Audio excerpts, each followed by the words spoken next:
Looking for a constructive activity to engage with your children this holiday? Hi, my name is Jo Chang. I'm a fashion stylist. Today, I'm going to change Elsa into a new outfit. This costume is inspired by Frozen 2. In this newest installment, Elsa's outfit started out as an overcoat and eventually turned into a glistening gown. Pattern drafting is an essential step. We will teach you to draft it in a simple way. Felt like it's too challenging? No worries, you can always download the drafts in A4 size paper pattern we already prepared for you and start doing. We will learn what materials we use,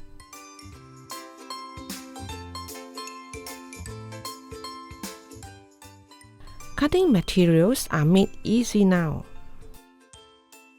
We will show you how to glue the embroidery rhinestones on.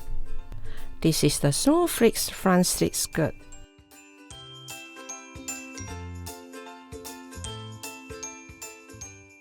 The beautiful snowflakes design on the shoulder and glistening snowflake design at the hem.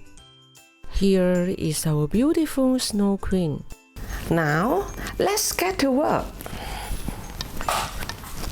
I'm very sure you will enjoy this lesson with me because beautiful things come together one stitch at a time. Let's not forget, sewing can be just plain fun.